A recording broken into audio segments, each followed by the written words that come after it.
Suzy Cube is an iOS, Android, and Steam game published by Noodlecake Studios and developed by Northern Bytes Games.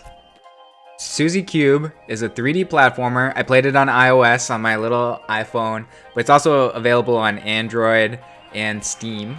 The story of Suzy Cube starts as the Skulls, or the bad guys. They come to her castle. I think she's a princess, and they take her gold, and she has to go out and get it back.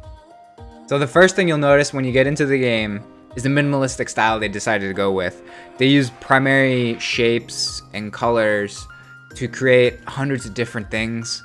One level, I remember, you jump across these sunflowers that are kind of like waving in the wind, these giant pedestals. And then the next level, you'll be like sliding down a mountain, jumping over logs.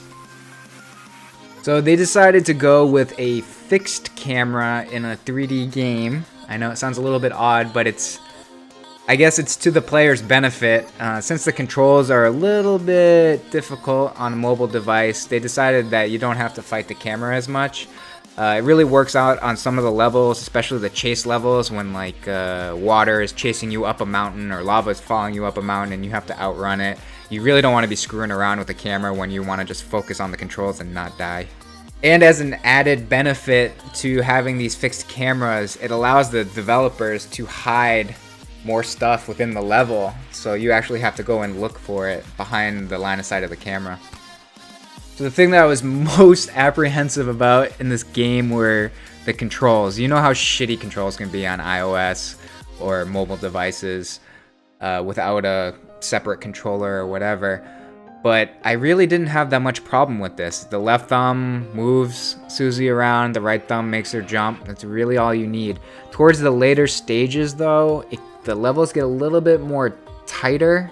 It's more unforgiving on the controls and you might die. But the game's forgiving enough by giving you items that will allow her to absorb a hit or extra lives or whatever. So, I'm gonna be brutally honest. I did not play the game with much sound on. I actually turned the sound on just for the review, just to hear it. But from the couple of levels that I did hear, the music matched very well, and each object, the coins, the enemies, even when Suzy got power-ups, they all sounded, on point. Sounded good. So initially, I was playing this game in like 5-minute increments, or that's how I wanted to play it. Like when I had like 5 minutes here or there, I take out my phone and I play it.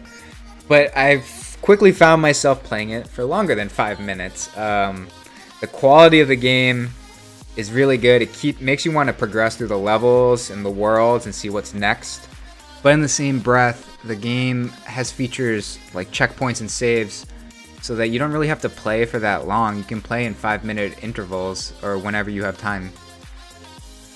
So this isn't really a pro or a con, but the game doesn't really have replay value per se. It's kind of like there's 3 stars per stage. You collect those stars and they open up special stages later on. So I guess that's the replay value if you hadn't collected all the 3 stars previously. But once you have scoured these maps for the 3 stars, there's no need to go back and replay these levels at all. I couldn't really find a con with the game. The price on iOS and Android is $4, and I felt like this was a perfect price point. I got a little bit over 4 hours of gameplay. I still got plenty more to play.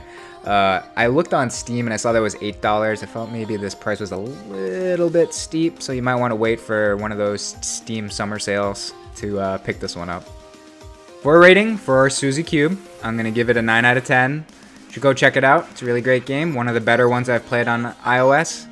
I hope you guys enjoyed my review, and I'll catch you guys next time. Bye.